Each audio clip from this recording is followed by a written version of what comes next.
ابراہیم کا اللہ نے امتحان لیا،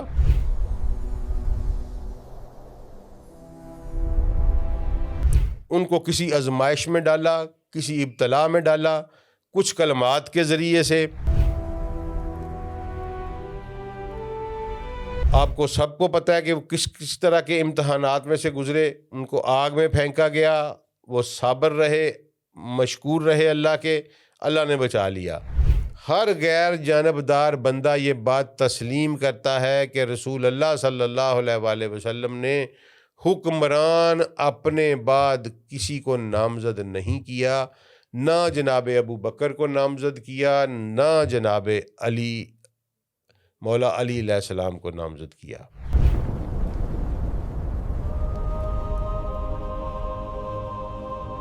جب میں نے قرآن پاک میں اس پہ ریسرچ شروع کی تو مجھے پتہ چلا کہ قرآن میں 11 جگہ پہ لفظ امام یوز ہوا ہے دینی کانسیپٹ کے لحاظ سے، 12 دفعہ ٹوٹل یوز ہوا ہے، لیکن ایک دفعہ سورہ توبہ میں ائمۃ الکفر، کفر کے اماموں کے لیے آیا ہے۔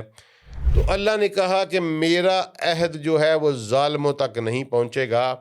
اس کا مطلب تھا کہ ابراہیم کی اولاد مکسچر ہوگی، اس میں ظالم بھی ہوں گے، اس میں صالح بھی ہوں گے۔ اس دن، قیامت والے دن کا اللہ ذکر کر کے کہہ رہے ہیں یوم ندعو کل اناس، اس دن تمام انسانوں کو پکارا جائے گا بی امامہم، اپنے امام کے ساتھ۔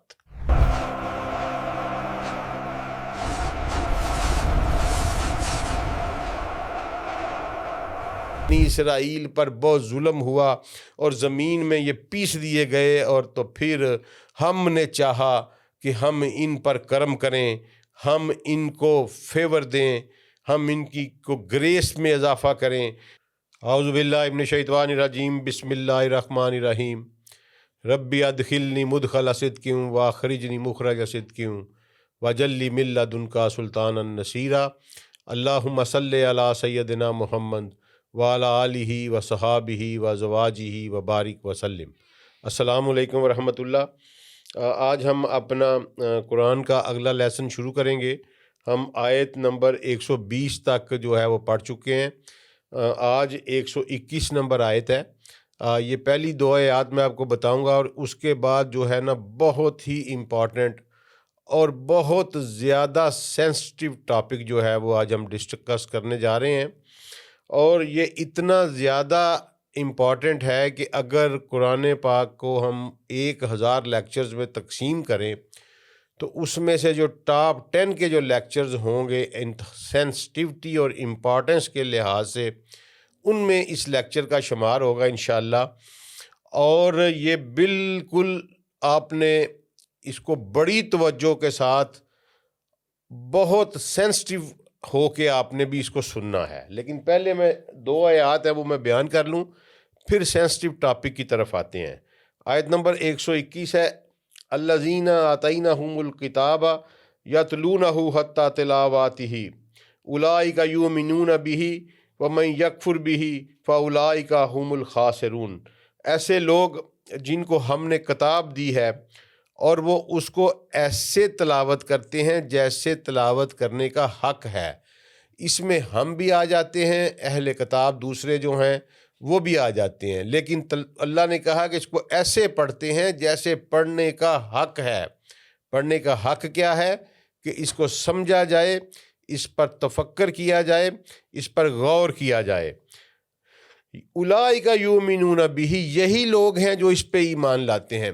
اب دیکھیں اللہ تعالیٰ نے ایک جگہ، آج میں وہ بیان بھی کروں گا، ایک آیت میں قرآن پاک میں ایک مقام پر فرمایا کہ اللہ نے ڈسگریس دی، اللہ نے ڈسکریڈٹ کیا، ڈسکارڈ کیا ان لوگوں کو، اور کہا کہ میری آیات پر جو لوگ اندھوں اور بہروں کی طرح گرتے ہیں، اللہ نے ان کو ناپسند کیا۔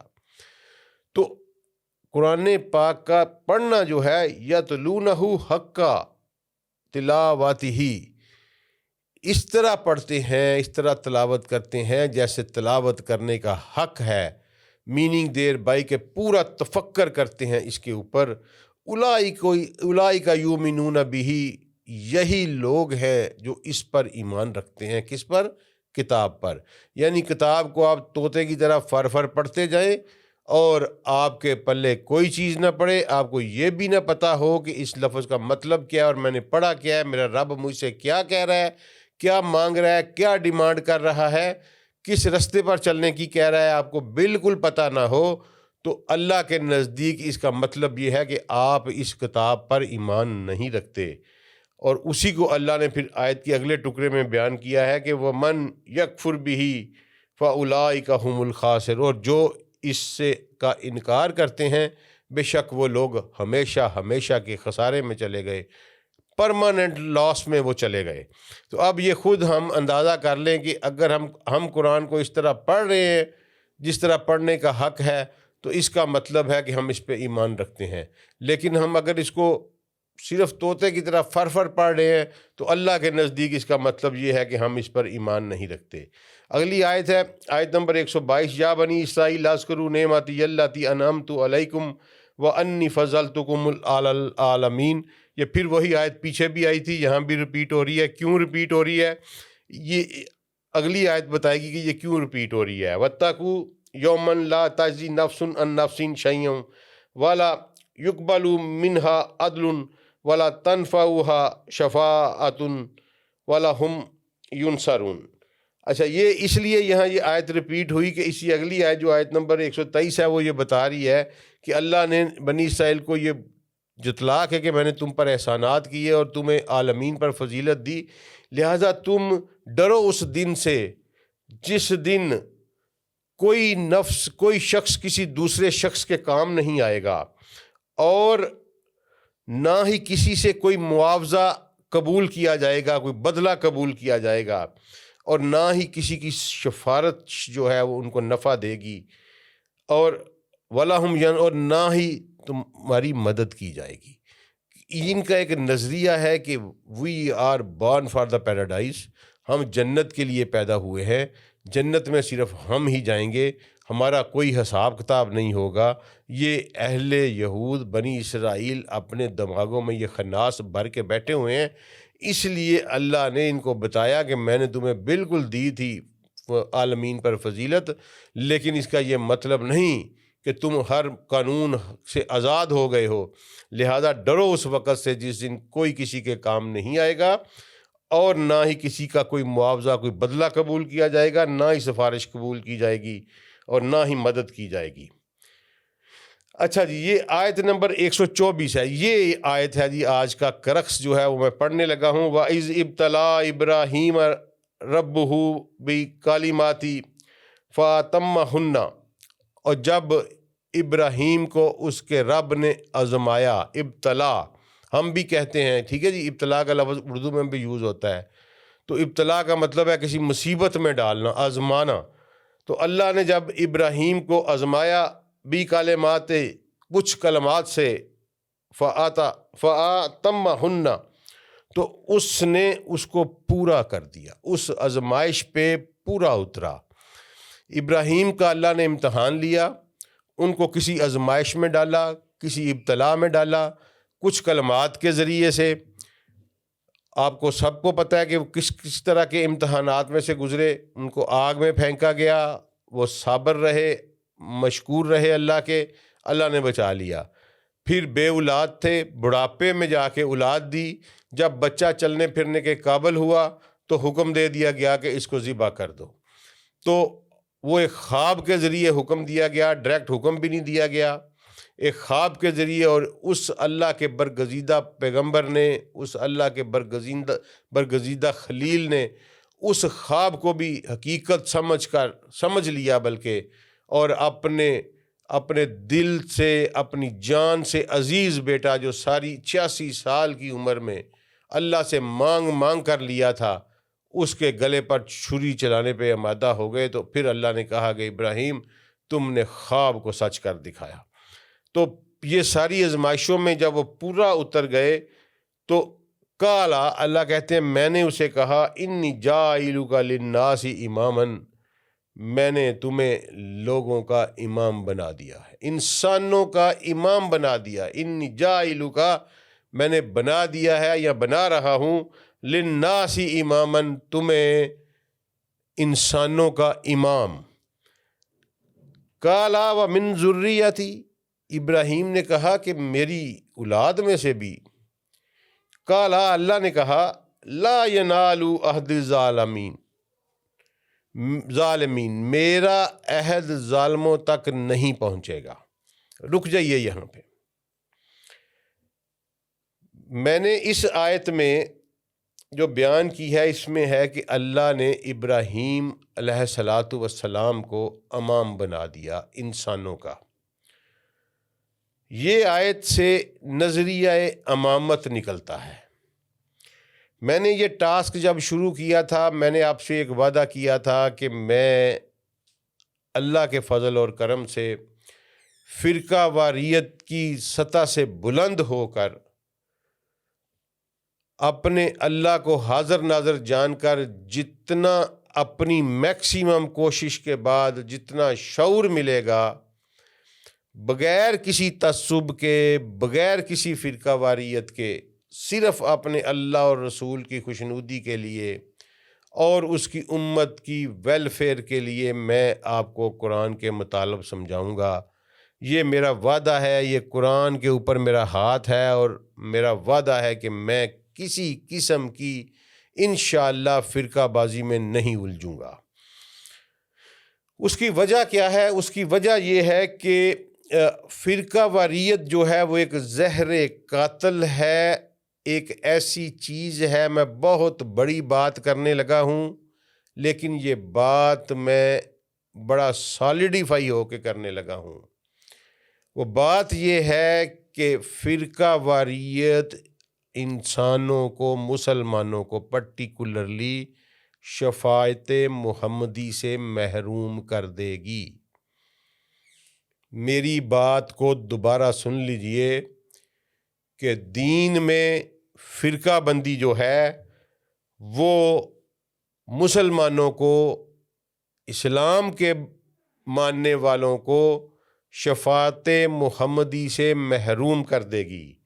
اور میں یہ کوئی فتویٰ نہیں لگا رہا، میں یہ کوئی جناب کوئی لیکچر، کوئی نصیحت نہیں کر رہا اپنی طرف سے، میں آپ کو قرآن کی بات بتا رہا ہوں، اور جو قرآن نے کہا ہے میں آپ کو وہی بات بتا رہا ہوں۔ میں آپ کو پہلے لیے چلتا ہوں، سورہ انعام کی آیت نمبر ہے 159، ان الذی فرقوا دینہم وکانوا شیعا لست منہم فی شیء۔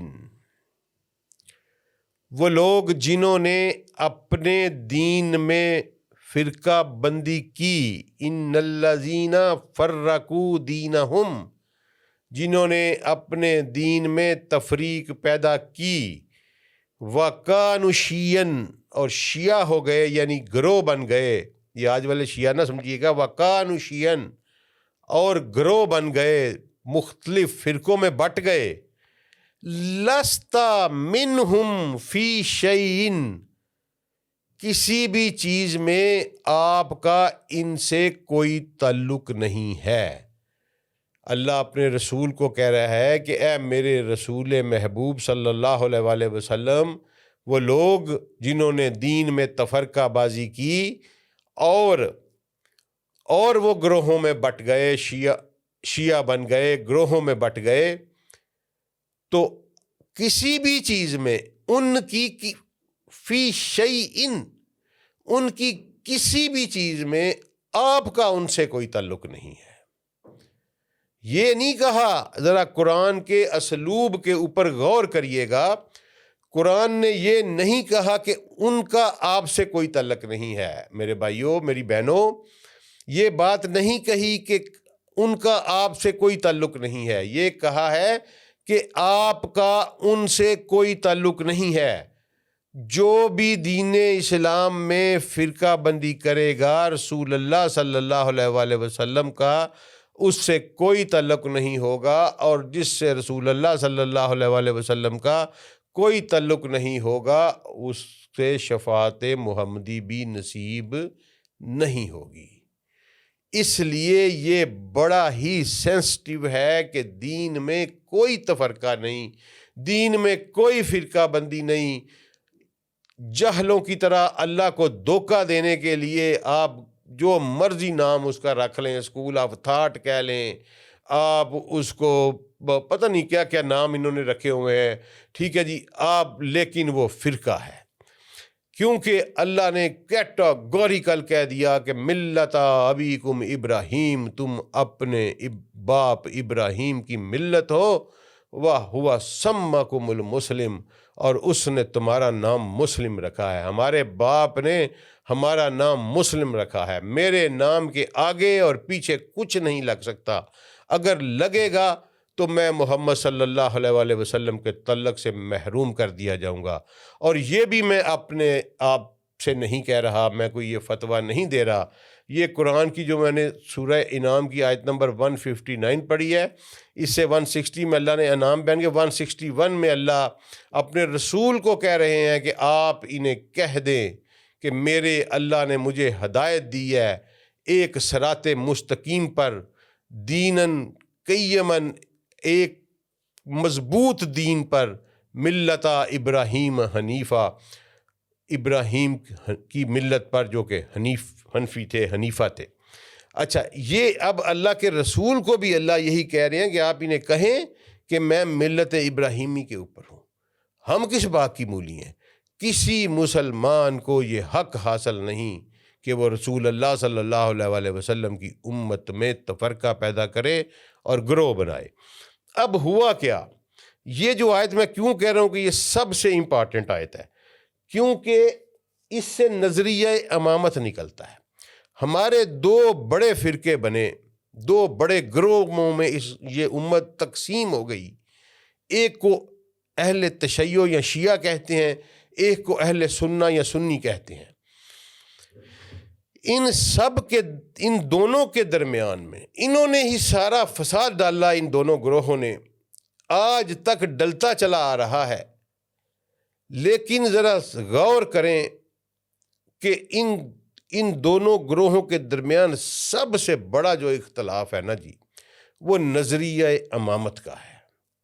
باقی تمام اختلافات ذیلی ہیں اور وہ کوئی مسئلہ ہی نہیں ہے۔ نظریہ امامت سب سے بڑا دریا ہے جو ان دونوں گروہوں کے درمیان میں بہہ رہا ہے۔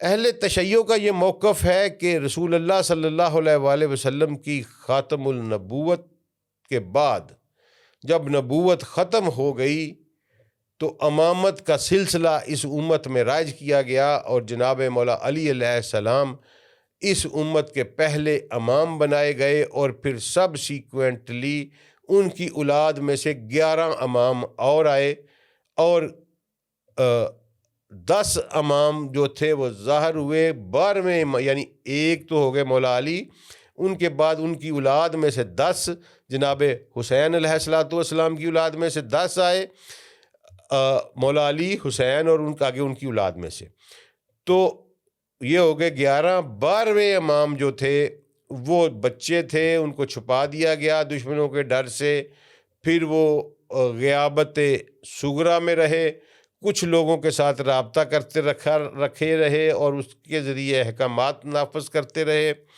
اور پھر غیابت کبریٰ میں چلے گئے، اور پھر قیامت کے نزدیک آ کے وہ ظاہر ہوں گے اور دین کی ٹرو پکچر کو، اور انہی کو امام مہدی کہا جائے گا۔ اچھا جی، اس کے ساتھ ساتھ ان کا ایک نظریہ اور ہے کہ امام منصوص من اللہ ہے، یعنی اللہ ہی امام بناتا ہے، اور ان جو 12 ہستیاں ہیں ان کو اللہ نے امام بنایا ہے، لہٰذا اللہ نے بنایا ہے تو پھر یہ معصوم عین الخطا بھی ہیں، اور یہ کلو علم کے حامل بھی ہیں۔ ٹھیک ہے جی، یہ ایک تو یہ نظریہ ہے۔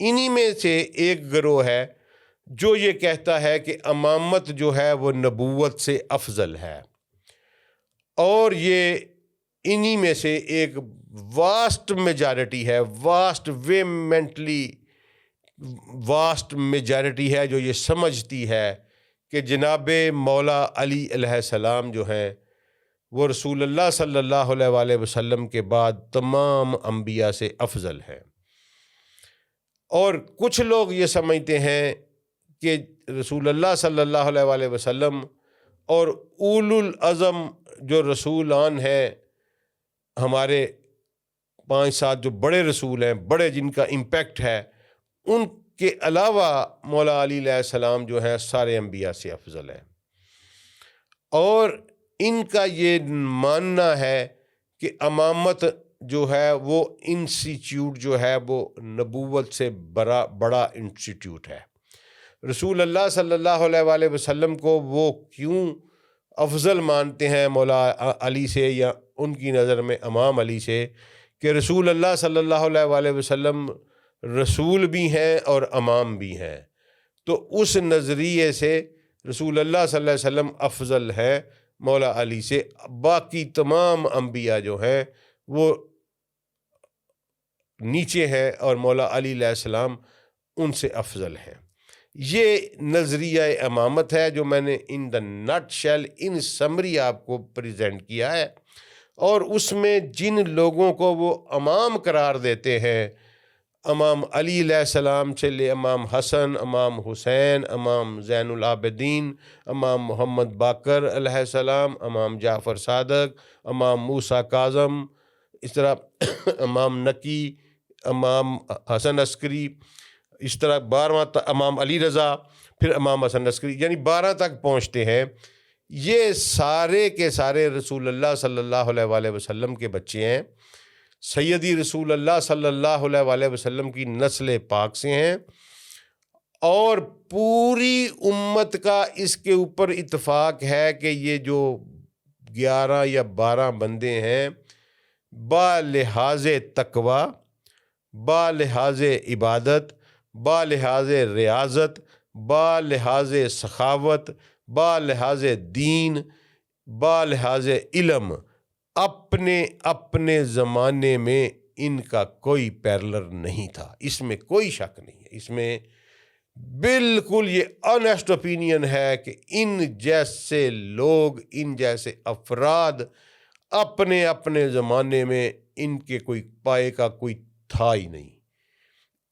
اچھا جی، اس کے کانٹریری جو ہے وہ جو دوسرا گروہ ہے وہ کہتا ہے جی، اور اسی امامت کے نظریے کی بیس کے اوپر پھر وہ کہتے ہیں کہ رسول اللہ صلی اللہ علیہ وآلہ وسلم کے بعد جو حکومت وقت تھی وہ جناب مولا علی علیہ السلام کا حق تھا، کیونکہ وہ امام برحق تھے، اور ان سے حکومت چھین کر ان کے ساتھ زیادتی کی گئی ہے۔ یہ ہے اصل نظریہ امامت اہل تشیع و برادران کا۔ اس کے کانٹریری جو اہل سنت کا گروہ ہے وہ یہ کہتے ہیں کہ رسول اللہ صلی اللہ علیہ وآلہ وسلم پر نبوت ختم ہو گئی، وحی کا دروازہ بند ہو گیا، منصوص من اللہ کوئی شخص رسول اللہ کے بعد نہیں ہو سکتا، معصوم عین الخطا رسول اللہ صلی اللہ علیہ وآلہ وسلم کے بعد کوئی نہیں ہو سکتا، اور امت کا سلسلہ بذریعہ خلافت کے انسٹیٹیوٹ رسول اللہ صلی اللہ علیہ وآلہ وسلم نے چلایا، یا رسول اللہ صلی اللہ علیہ وسلم نے کی تعلیمات تھیں، یا پھر امت نے اس کو خود کنسنسس کے ساتھ بنایا۔ یہ بات پایہ تکمیل کو پہنچ چکی ہے، پایہ تحقیق کو پہنچ چکی ہے۔ ہر غیر جانبدار بندہ یہ بات تسلیم کرتا ہے کہ رسول اللہ صلی اللہ علیہ وآلہ وسلم نے حکمران اپنے بعد کسی کو نامزد نہیں کیا، نہ جناب ابو بکر کو نامزد کیا، نہ جناب علی مولا علی علیہ السلام کو نامزد کیا۔ جناب ابو بکر صدیق رضی اللہ عنہ کو لوگوں نے خلیفہ منتخب کیا، واس میجارٹی نے ان کو قبول کیا۔ اچھا جی، اب یہ اور وہ جو امام کی بات ہے، نظریہ امامت کی بات ہے، بڑی حیران کن سوچ پائی جاتی ہے کہ امام کا لفظ وہ بھی یوز کرتے ہیں اہل سنہ بھی، اور وہ اپنے برگزیدہ بندوں کو امام بھی کہتے ہیں، اور جن جن لوگوں نے فقہ میں، حدیث میں، تفسیر میں کام کیا ہے ان سب کو امام کہتے ہیں۔ ان کا مطلب امام سے جو ڈرائیو ہوتا ہے وہ ایک عام لیڈر کا ہے، کسی بھی اسٹیٹ آف لائف یا افیئر آف لائف میں، کسی بھی اسپیکٹ آف لائف میں جو بندہ ترقی کر کے ایپیکس اونچی پوزیشن پہ پہنچ جائے اس کو امام کہہ لیتے ہیں۔ مثلا امام بخاری نے حدیث کی کلیکشن میں ترقی کی اور اس فن کو بام عروج پر پہنچایا تو اس کو انہوں نے امام بخاری لکھ دیا۔ اس طرح فقہ کے امام تھے جنہوں نے فقہ پہ کام کیا، امام مالک آئے، پھر اس کے بعد امام ابو حنیفہ آئے، پھر امام شافعی آئے، پھر امام احمد بن حنبل آئے، تو ان سب کو انہوں نے امام کا درجہ دیا۔ اس طرح امام ابن کثیر، امام ابن تیمیہ، امام ابن اسیر، امام غزالی، یعنی اہل تشیع کے ہاں تو صرف 14 امام ہیں یا 12 امام ہیں، لیکن اہل سنہ کے ہاں اماموں کی ایک لڑی ہے، ایک لا متناہی سلسلہ ہے اماموں کا جو چلا آ رہا ہے وداؤٹ کنسیڈرنگ۔ آج تک کسی نے اس بات پر غور اور تفکر ہی نہیں کیا کہ قرآن کیا کہتا ہے۔ میں آپ کو ایک سچی بات بتاتا ہوں کہ میں نے پہلے اس موضوع کے اوپر ایک ویڈیو ریکارڈ کرائی، اور جب میں وہ بالکل میری جو ویڈیو تھی نا وہ ایک خاص اینگل کی تھی، جب وہ میں ریکارڈ کرا کے ریکارڈنگ روم سے باہر نکلا تو میرا دل ایک دم سے اچانک بیٹھ گیا۔ پتہ نہیں میرے ذہن میں آئی کہ یار یہ میرے ساتھ زیادتی ہوئی ہے، میری تعلیم، میرا علم، میری ریسرچ ابھی اس ٹاپک پہ مکمل نہیں ہے۔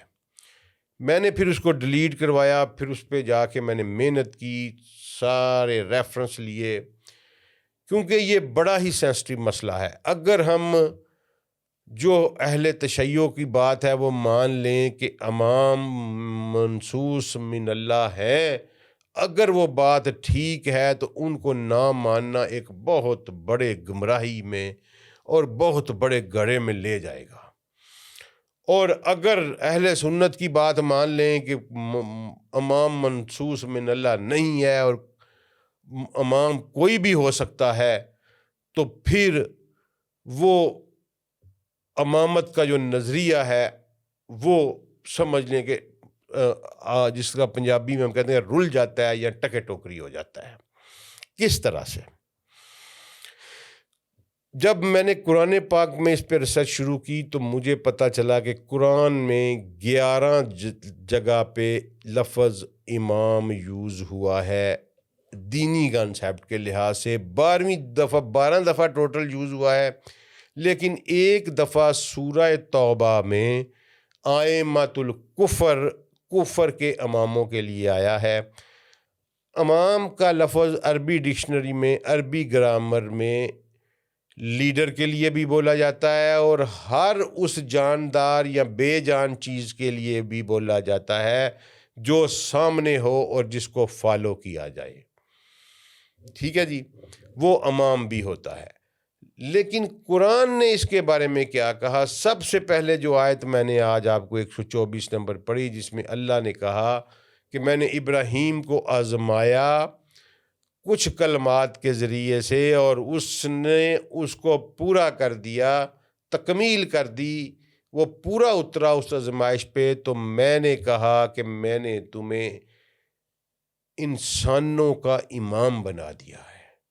اب رکیے یہاں پہ، اس کو تھوڑا سا ہم ڈیپتھ میں جا کے دیکھتے ہیں۔ تو یہ اللہ نے ابراہیم کو آزمایا کلمات کے ذریعے سے، بھی کلمات ہی، تو اس کا مطلب ہے وہ کلمات جو تھے وہ ابراہیم پر وحی کیے گئے۔ جب ابراہیم پر وحی کیے گئے تو اس کا مطلب ہے کہ ابراہیم نبی تھے، رسول تھے۔ ابراہیم کی آزمائش اللہ کے نبی کی حیثیت سے ہوئی۔ اب اللہ کے نبی کو، اللہ کا نبی ایک جب آزمائشوں پہ پورا اترا تو اللہ نے بطور انعام اس کو انسانوں کا امام بنا دیا۔ اب اس لحاظ سے ایمانداری سے اگر دیکھیں اپنے دلوں کو صاف کر کے، اور میرے چونکہ سننے والوں میں اہل تشیع بھی ہیں، اہل سننا بھی ہیں، لہٰذا میری گزارش یہ ہے کہ تمام لوگ جو ہیں وہ اپنے اپنے ذہن کو ذرا ایک دفعہ صاف کریں، اپنے پرسیپشن لاکس کو ایک دفعہ بالکل زیرو لیول پہ لے جائیں اور ختم کر دیں اپنے پرسیپشن لاکس کو، اور کھول کے دل اپنے ذہن کو کھول کے ذرا یہ بات کا اندازہ لگائیں کہ ہم نے صرف حق کی طرف جانا ہے۔ تو سب سے پہلی اس آیت کو پڑھ کے ہر کامن سینس رکھنے والا بندہ، ہر سینٹی والا بندہ، ہر تھوڑے سے آئی کیو لیول کا بندہ بھی یہی نوشن ڈرائیو کرتا ہے کہ اللہ کے ایک نبی کو آزمائش میں ڈالا گیا۔ جب وہ اللہ کا نبی اللہ کی پیدا کی ہوئی آزمائش، دی ہوئی آزمائش کے اوپر پورا اترا تو اللہ نے خوش ہو کے بطور انعام اس کو کہا کہ میں نے آپ کو انسانوں کا امام بنا دیا، میننگ دیر بائی کہ نبوت کے بعد امامت دی گئی، اور ایک عہدے کے بعد جو دوسرا عہدہ دیا جاتا ہے پرٹیکولرلی ایز اے ریوارڈ، تو کامن سینس یہ اپیل کرتی ہے کہ وہ عہدہ پچھلے عہدے سے بڑا ہی ہونا چاہیے۔ ٹھیک ہے جی، اور بڑا ہی ہوتا ہے۔ یہ بالکل ایماندارانہ سوچ ہے جو میرے ذہن میں آئی ہے۔ اس سے یہ نوشن بالکل ڈرائیو ہوتا ہے کہ امامت کا جو عہدہ ہے وہ نبوت کے بعد چونکہ دیا گیا، لہٰذا نبوت سے بڑا ہے یا بڑا ہو سکتا ہے۔ ابھی ہم کنکلوژن پہ نہیں جاتے۔ اچھا، اب اس کے جواب میں ابراہیم نے یہ کہا کہ میری اولاد میں سے بھی آپ امام بنائیں گے؟ تو اللہ نے کہا کہ میرا عہد جو ہے وہ ظالموں تک نہیں پہنچے گا۔ اس کا مطلب تھا کہ ابراہیم کی اولاد مکسچر ہوگی، اس میں ظالم بھی ہوں گے، اس میں صالح بھی ہوں گے۔ اللہ نے بین لگایا ظالمین کے لیے، اللہ نے صالحین کے لیے بین نہیں لگایا۔ میننگ دیر بائی کہ ابراہیم کی اولاد میں سے جو صالحین ہوں گے ان کو امامت دی جا سکتی ہے۔ اس سے یہ نظریہ، اس سے یہ نوشن ڈرائیو کیا جا سکتا ہے کہ امامت ایک پرماننٹ کنٹینیوس انسٹیٹیوشن قائم کیا اللہ نے۔ اس وقت اگر اس سے پہلے کوئی امام نہیں تھا، اور ہمیں اس کے کوئی ٹریسز نہیں ملتے کہ ابراہیم سے پہلے کسی کو، قرآن پاک میں کم از کم یہ ٹریسز نہیں ملتے کہ ابراہیم سے پہلے کسی کو امام بنایا گیا ہو، تو اگر اللہ نے یہ انسٹیٹیوٹ پرٹیکولرلی اپنے اس خاص برگزیدہ بندے اور خلیل اللہ کے لیے قائم کیا، تو پھر ان کی دعا کی بدولت اس انسٹیٹیوشن کو کنٹینیوٹی بھی دی، اور میرا خیال ہے پرپیچویشن بھی دی۔ کس طرح، وہ ہم آگے چل کے پڑھتے ہیں۔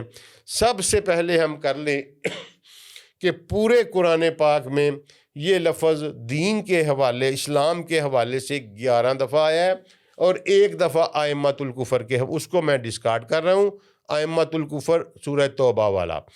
باقی ایک آیت ہم پڑھیں گے جو قرآن میں 11 آیات اس انسٹیٹیوشن کے بدلے میں آئی ہیں، وہ ہم پڑھیں گے اور دیکھیں گے کہ اس سے کیا نتیجہ نکلتا ہے۔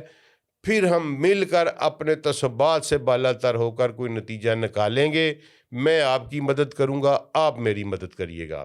سب سے پہلی آیت ہے سورہ ہود، آیت نمبر 17، نوٹ کرتے جائیے گا۔ 11ویں سورت ہے، آیت نمبر 17 ہے، 17۔ اس میں اللہ کہہ رہے ہیں افمن قال اعلی بینات من ربہ ویتلوہ شاہد منہ ومن قبلہ کتاب موسیٰ اماما ورحمتا، کیا جو شخص اپنے رب کی دی ہوئی دلیل یا نشانی کے اوپر ہو، ویتلوہ، اور اس کو تلاوت بھی کرتا ہو، پڑھتا بھی ہو، شاہد منہ، اور اس کی جانب سے گواہ بھی ہو، ومن قبلہ اور اس سے پہلے کتاب موسیٰ اماماً موسیٰ کی کتاب امام تھی، ورحمتاً اور رحمت تھی۔ یہاں اللہ نے یہ دوسرا مقام ہے قرآن پاک میں، پہلا سورہ بقرہ آیت نمبر 124 جو میں نے آپ کے سامنے تلاوت کی، جو ہمارا آج کا لیسن بھی ہے۔ دوسری آیت سورہ نمبر 11 سورہ ہود آیت نمبر 17، یہاں اللہ نے امام کا لفظ یوز کیا اور کتاب موسیٰ کو امام قرار دیا۔ کتاب موسیٰ تورات کو اللہ نے امام قرار دیا۔ ٹھیک ہے جی، یہ آپ نے ذہن میں رکھنا ہے، بس ابھی یہ دیکھتے جائیں کہ امام کہاں کہاں استعمال ہوا ہے۔ اچھا جی، اس کے بعد ہم آگے چلتے ہیں، تو آگے جا کے سورہ نمبر ہے 17 بنی اسرائیل، سورہ بنی اسرائیل، اس میں ذرا غور کریے گا، اس کی آیت نمبر ہے 17 سورہ ہے، 71 آیت ہے۔ یوم ندعو کل اناس بامامہم فمن اوتی کتابہ بیمینہ فاولئک یقرؤون کتابہم ولا یظلمون فتیلا۔ اس دن، قیامت والے دن کا اللہ ذکر کر کے کہہ رہے ہیں، یوم ندعو کل اناس، اس دن تمام انسانوں کو پکارا جائے گا، بی امامہم، اپنے امام کے ساتھ۔ ٹھیک ہے جی، فمن اوتیا کتابہ بیمینہ، اور وہ جو جس کو کتاب دی جائے گی اس کے دائیں ہاتھ میں، فاولئک یقرؤون کتابہم، اور وہ اپنی کتاب پڑھ رہے ہوں گے، یعنی وہ سیٹسفائیڈ ہوں گے، خوش ہوں گے، ولا یظلمون فتیلا، اور ایک داغے کے برابر بھی کسی کے اوپر ظلم نہیں کیا جائے گا۔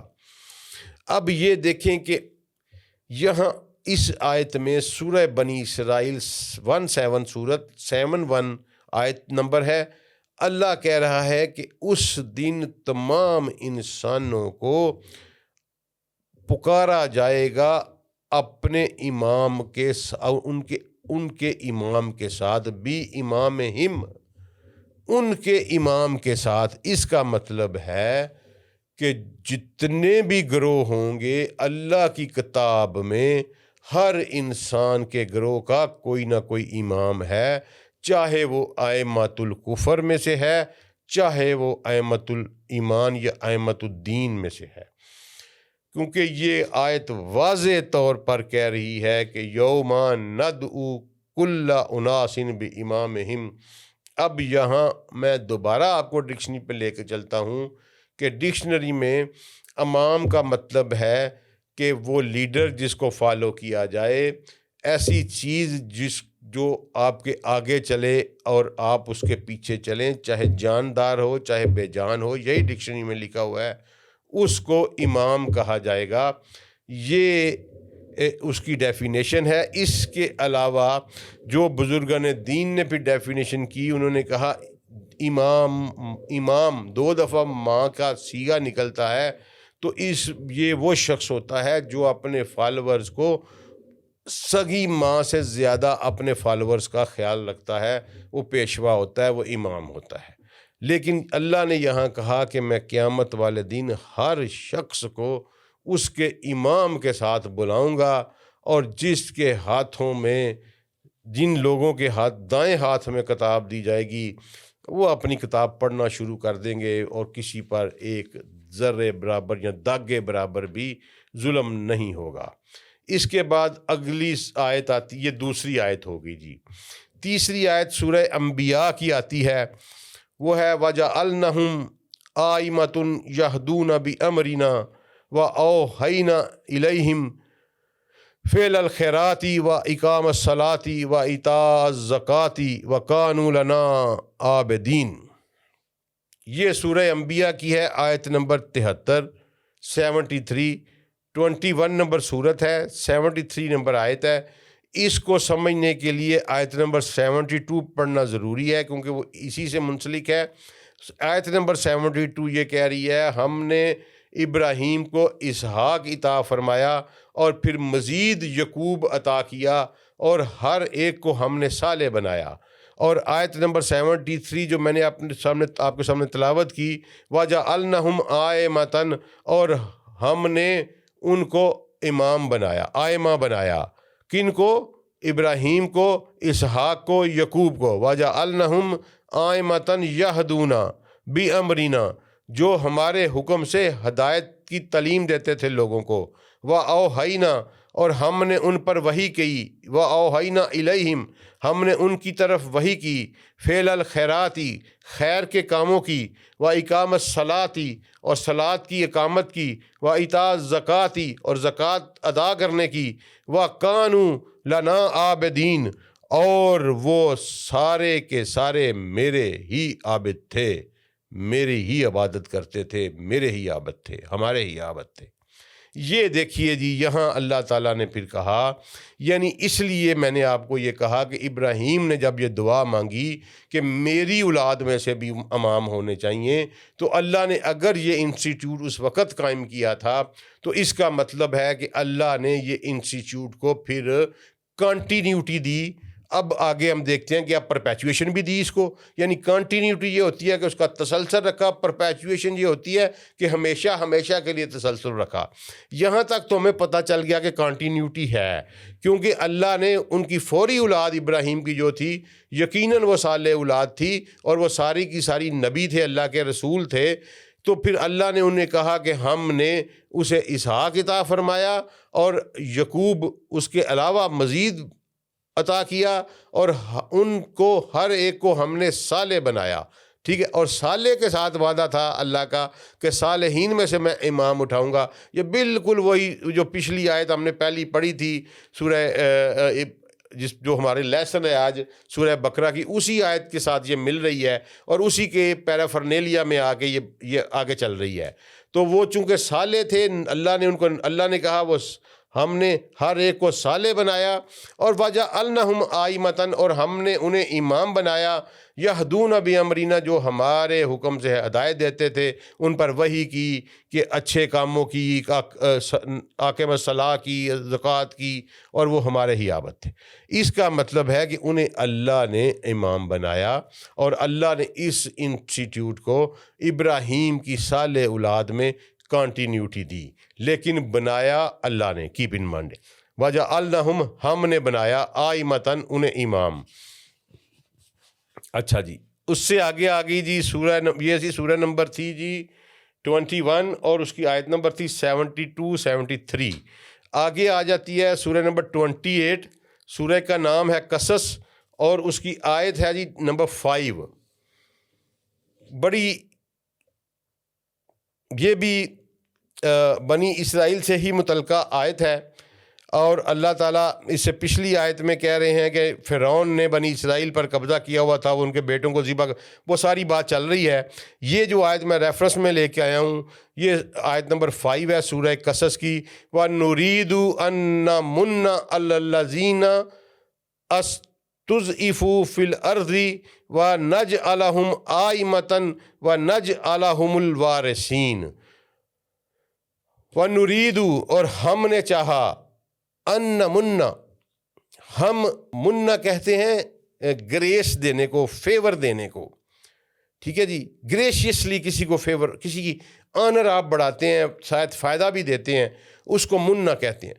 تو اللہ تعالیٰ نے کہا وَنُرِيدُ، ہم نے چاہا، ان نمنا، ہم ان کو گریس کے ساتھ فیور دیں، عَلَى الَّذِينَ اسْتُضْعِفُوا، وہ لوگ جو کمزور بنا دیے گئے، فی الارض، زمین میں، وَنَجْعَلَهُمْ آئِمَةً، اور ہم نے انہیں امام، ان میں سے امام بنائے، وَنَجْعَلَهُمُ الْوَارِثِينَ، اور ہم نے انہی کو وارث بنایا، یعنی حکومتیں دیں زمین کے اوپر۔ اب یہ جو اللہ تعالیٰ کہہ رہے ہیں کہ جب بنی اسرائیل پر بہت ظلم ہوا اور زمین میں یہ پیس دیے گئے، اور تو پھر ہم نے چاہا کہ ہم ان پر کرم کریں، ہم ان کو فیور دیں، ہم ان کی کو گریس میں اضافہ کریں، تو اللہ نے کہا کہ پھر میں نے کیا کیا، وَنَجْعَلَهُمْ آئِمَةً، تو میں نے انہی کو امام بنایا۔ اور وَنَجْعَلَهُمُ الْوَارِثِينَ، اور انہی کو وارث بھی بنایا زمین کا۔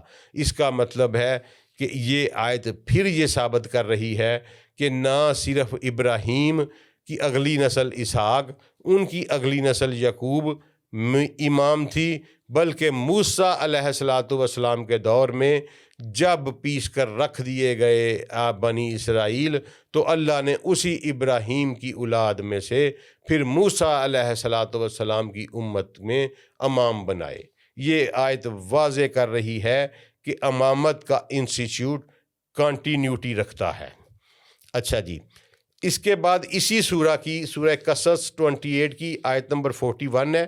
پہلے میں نے آیت نمبر 5 پریزنٹ کی ہے، اور یہ آیت نمبر 41 ہے۔ اسی میں بھی اللہ تعالیٰ کہہ رہے ہیں وَجَعَلْنَهُمْ آئِمَةً يَدْعُونَ إِلَى النَّارِ يَوْمَ الْقِيَامَةِ لَا يُنصَرُونَ۔ اسی میں واقعہ میں آگے جا کے جب فرعون کے ڈوبنے کا ذکر کرتا ہے تو اللہ تعالیٰ کہتا ہے کہ جب وہ بیڑا غرق ہو گیا، ڈوب گئے، تو پھر ہم نے اس میں بھی امام بنائے۔ وَجَعَلْنَهُمْ آئِمَةً، ہم نے اس میں بھی امام بنائے، یدعون الی النار، جو آگ کی طرف، جہنم کی طرف دعوت دیتے تھے، ویوم القیامہ لا ینصرون۔ یہ انہی میں ائمۃ الکفر میں آتا ہے جی، یہ آیت بھی ائمۃ الکفر کے بارے میں ہے، ٹھیک ہے۔ تو لیکن یہ بھی اللہ ہی کہہ رہا ہے کہ وَجَعَلْنَهُمْ آئِمَةً، میں نے بنایا ان کو امام، یدعون الی النار، جو جہنم کی دعوت دیتے تھے۔ اللہ جانے اس کے راز جانے۔ اچھا جی، اس کے بعد آتی ہے سورہ نمبر 32، آیت نمبر ہے 24۔ سورہ کا نام ہے السجدہ۔ وَجَعَلْنَا مِنْهُمْ آئِمَةً يَهْدُونَ بِأَمْرِنَا لَمَّا صَبَرُوا وَكَانُوا بِآيَاتِنَا يُوقِنُونَ۔ تو یہ آیت بھی یہی کہہ رہی ہے، یہ بھی موسیٰ علیہ السلام کے واقعات میں ہی ذکر کرنے کے بعد آیت نمبر 24 میں کہا اللہ نے وَجَعَلْنَا مِنْهُمْ آئِمَةً، ہم نے ان میں سے امام بنائے، یہدون بِأَمْرِنَا، جو کہ ہمارے حکم سے ہدایت دیتے تھے، لَمَّا صَبَرُوا، ان لوگوں کے جو جنہوں نے صبر کیا، وَكَانُوا بِآيَاتِنَا يُوقِنُونَ، اور بے شک بِآيَاتِنَا يُوقِنُونَ، وہ ہماری آیاتوں پر یقین کرنے والے تھے۔ اللہ تعالیٰ کہہ رہے ہیں کہ میں نے ان میں سے امام بنائے، جب ان لوگوں نے صبر کیا تو ان صبر کے انعام کے طور پر میں نے ان کو امامت کا عہدہ بخشا، اور یہ لوگ وہ تھے جو میری آیات پر یقین رکھتے تھے۔ یہ ہے سورہ السجدہ 32 نمبر سورہ، 24 نمبر آیت۔ اچھا جی، سورہ یاسین، سورہ نمبر ہے 36، آیت نمبر ہے 12۔ اِنَّا نَحْنُ نُحْيِي الْمَوْتَىٰ وَنَكْتُبُ مَا قَدَّمُوا وَآثَارَهُمْ كُلَّ شَيْءٍ أَحْصَيْنَاهُ فِي إِمَامٍ مُّبِينٍ۔ اچھا جی، یہ دیکھیے بڑی شاندار آیت ہے، بڑی مشکل آیت ہے، بڑا مشکل مرحلہ ہے۔ اِنَّا نَحْنُ نُحْيِي الْمَوْتَىٰ، ہم مردوں کو زندہ کریں گے، وَنَكْتُبُ مَا قَدَّمُوا وَآثَارَهُمْ، اور ہم لکھتے جا رہے ہیں، ما قدموا، جو کچھ یہ آگے بھیج رہے ہیں، they are sending forth with، وَآثَارَهُمْ، اور اس کا ایویڈنس بھی۔ اب یہ انہوں نے نا، اردو والوں نے اس کو عجیب و غریب قسم کے نا لفظ لکھے ہیں، بے شک ہم مردوں کو زندہ کریں گے، ہم لکھتے جاتے ہیں ان کے مال جن کو لوگ آگے بھیجتے ہیں، اور ان کے وہ مال بھی جن کو پیچھے چھوڑ جاتے ہیں۔ بالکل غلط ہے، پیچھے بندہ کوئی چھوڑ کے نہیں جاتا، اگے ہی جاندے نے سارا کچھ جو جاندہ ہے، اچھا برا سارا اگے ہی جاندہ ہے۔ تو اِنَّا نَحْنُ نُحْيِي الْمَوْتَىٰ، بے شک ہم مردوں کو زندہ کریں گے، وَنَكْتُبُ، اور ہم لکھتے جا رہے ہیں، ما قدموا، جو for which they are sending forth with, یعنی جو کچھ وہ آگے بھیج رہے ہیں، وَآثَارَهُمْ، آثار کا مطلب ہوتا ہے evidence, keep in mind, evidence, ثبوت، وَآثَارَهُمْ، اور اس کے ثبوت بھی، یعنی اللہ خالی یہ نہیں لکھ رہا کہ میں نے یہ کام کیا ہے یا یہ نیکی کی ہے یا بری کی ہے، اللہ اس کا ثبوت بھی ساتھ رکھ رہا ہے، میننگ دیر بھائی ویڈیو، آڈیو ویڈیو ثبوت جو ہے نا، وہ بھی اللہ پریزرو کر رہا ہے۔ یہ صاف آیت یہ بتا رہی ہے، ان کو چونکہ سمجھ نہیں لگی کہ ایویڈنس کس طرح اکٹھا ہوگا، ان کی سوچ وہاں تک پہنچی نہیں، اس لیے انہوں نے ترجمہ ہی غلط کر دیا۔ آثار کا صرف ایک ہی ترجمہ ہے، اور وہ ترجمہ ہے ایویڈنس۔ تو اللہ تعالیٰ کہہ رہا ہے کہ ہم نہ صرف جو کچھ یہ آگے بھیج رہے ہیں، یعنی جو ان کے کرتوت ہیں، کالے ہیں یا چٹے ہیں، جو کچھ یہ کر رہے ہیں ہم نہ صرف اس کو لکھ رہے ہیں بلکہ اس کا ایویڈنس بھی ساتھ ساتھ رکھے جا رہے ہیں، ثبوت بھی یعنی وہ ثبوت آڈیو ویڈیو شکل میں ہی ہو سکتا ہے اور کوئی شیپ نہیں ہے ثبوت کی۔ وَكُلَّ شَيْءٍ أَحْصَيْنَاهُ، اور تمام چیزیں اکاؤنٹڈ فار ہیں۔ احصینا ہوتا ہے اکاؤنٹڈ، یعنی ایک مقررہ حساب میں پوری کی کسی حصار کے اندر کاؤنٹڈ احصینا۔ وَكُلَّ شَيْءٍ أَحْصَيْنَاهُ، اور تمام چیزیں جو ہیں وہ کاؤنٹڈ فار ہیں، فی امام مبین، ایک کھلے امام میں یا ایک کھلے امام سے یا ایک کھلے امام پر۔ بڑی مشکل آیت ہے جناب والا۔ اس میں جو ہمارے برِ صغیر کے لوگ ہیں انہوں نے ترجمہ کرتے ہوئے اس میں لکھ دیا ہے امام کو کتاب کا ترجمہ کر۔ تمام میں نے جتنی ٹرانسلیشن مجھے اویلیبل ہوئی ہیں اردو کی، میں نے ساری کی ساری پڑھی ہیں، سب نے فی امام مبین ایک کھلی کتاب لکھ دیا ہے، اور جو تفسیریں ہیں اس میں کہا ہے کہ یہ لوح محفوظ ہے یا وہ کوئی ایسی کتاب ہے جو ملایالہ میں پڑھی ہے۔ میری بات سنیں، اس سے پہلے میں نے آپ کو پریزنٹ کی 2 آیات جس میں اللہ نے کتاب موسیٰ کو امام قرار دیا تھا، وہاں اللہ نے کتاب کا لفظ علیحدہ یوز کیا، امام کا لفظ علیحدہ یوز کیا، یعنی امام کا عہدہ یا امام، میں نے کہا تھا جاندار یا بے جان دونوں چیزوں کو امام کہا جاتا ہے جن کو فالو کیا جاتا ہے۔ تو وہاں اللہ نے اس لحاظ سے کتاب موسیٰ کو امام کہا کہ کتاب کو فالو کیا جاتا ہے۔ یہاں امام ان کا لفظ کتاب میں کس طرح لگا دیا، اس کا کوئی جواب نہیں ہے، یہ صریحاً غلط ہے، اس پہ بڑی سوچ بچار کی ضرورت ہے۔ دوسری بات یہ ہے کہ اللہ نے کہا فی امام مبین، مبین کہتے ہیں very open, transparent and accessible, جو چیز ہو اس کو مبین کہتے ہیں۔ اگر یہ ملائے اللہ کی کتاب ہے تو that is not accessible, that is not کھلی کتاب۔ اگر یہ لوح محفوظ ہے دیٹ از آلسو ناٹ کھلی کتاب۔ تو یہ فی امام مبین، اس پہ غور کریں یہ کیا ہے۔ یہ جو انہوں نے کتاب اس کا ترجمہ کر دیا ہے، میں اس سے ویمنٹلی ڈیفر کرتا ہوں۔ ڈیٹیل میں بحث ہم آگے کریں گے، صرف ابھی آپ کو صرف پریزنٹ کرنی ہے کہ قرآن نے امام کہاں کہاں کہا ہے۔ یہاں بھی ایک امام ہے، چاہے وہ کتاب ہے، چاہے وہ کمپیوٹر ہے، چاہے وہ انسان ہے، جو کہ انسانوں کے تمام اعمال کا حساب رکھ رہا ہے، اور نہ صرف لکھتا جا رہا ہے بلکہ ود پروف، ود ایویڈنس محفوظ کر رہا ہے، اور ہر چیز کاؤنٹڈ فار ہے اس امام میں۔ یہ بعد میں تلاش کریں گے کہ وہ امام کتاب ہے، کمپیوٹر ہے کہ انسان ہے۔ اچھا جی آگے چلیں، لمبا ہو گیا لیکن یہ میں چاہتا ہوں کہ قرآنی ریفرنس آج مکمل کر دیں، تو 2 رہ گئے ہیں۔ تو اگلی ہے جی سورہ الاحقاف ہے، سورت 46، اس کی آیت نمبر ہے 12۔ وَمِن قَبْلِهِ، اور اس سے پہلے کتاب موسیٰ اماماً و رحمتاً، وہی بات آ گئی جو پیچھے ہم نے پڑھی تھی کہ آپ سے پہلے موسیٰ کی کتاب جو تھی وہ امام بھی تھی اور رحمت بھی تھی، یعنی وہ اس قابل تھی کہ اس کو فالو بھی کیا جائے، اور وہ اللہ کی رحمت بھی تھی۔ وَهَذَا كِتَابٌ مُصَدِّقٌ لِسَانًا عَرَبِيًّا، اور یہ جو کتاب ہے یہ اس کی تصدیق کرتی ہے، عربی زبان میں ہے۔ لِيُنذِرَ الَّذِينَ ظَلَمُوا، تاکہ لوگوں کو، ظالموں کو ڈرا دے، وَبُشْرَى لِلْمُحْسِنِينَ، اور محسنین کو بشارت دے۔ اس پہ بھی سیر اصل بحث کریں گے انشاءاللہ کہ محسنین کیا ہوتے ہیں، ظالم کیا ہوتے ہیں، ڈرانا کن کے لیے ہے اور بشارت کس کے لیے ہے۔ لیکن سردست یہاں بھی اللہ نے موسیٰ کی کتاب کو امام قرار دیا ہے۔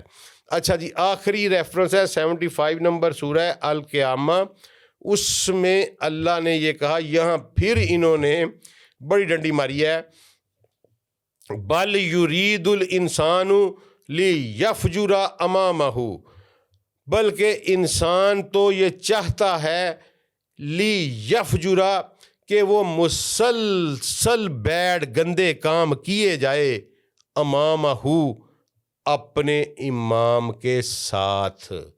یہ ہے انہوں نے ترجمہ کر دیا، انسان تو یہ چاہتا ہے کہ وہ آگے آگے نافرمانیاں ہی کرتا چلا جائے۔ کسی نے کہا جی انسان یہ چاہتا ہے کہ وہ آگے پتہ نہیں کوئی عجیب و غریب سے ترجمے کیے ہوئے ہیں جن کی سینس نہیں بنتی۔ موجودہ دور کا پڑھا لکھا نوجوان، نئی نسل جین زی جب اس کو پڑھتی ہے تو بھاگ جاتی ہے کہ یہ بالکل نان کمپریہنڈیبل ہیں، ان کی کمپریہنشن ہی نہیں بنتی ترجموں کی۔ یہاں یہ سیدھا ترجمہ ہے، بل یرید الانسان، بل کہتے ہیں لیکن، ٹھیک ہے جی، بلکہ انسان یہ چاہتا ہے یفجرا، ٹھیک ہے جی۔ یہ فجور کا لفظ آیا کہ اللہ نے کہا کہ میں نے تقوی بھی الہام کیا اور فجور بھی الہام کیا۔ ہم بھی یہ فسق و فجور اپنے لفظ میں اپنی لینگویج میں یوز کرتے ہیں۔ فاسق و فاجر بھی ہم انسانوں کو کہتے ہیں۔ یہی لفظ ہے جس سے نکلا یفجرا۔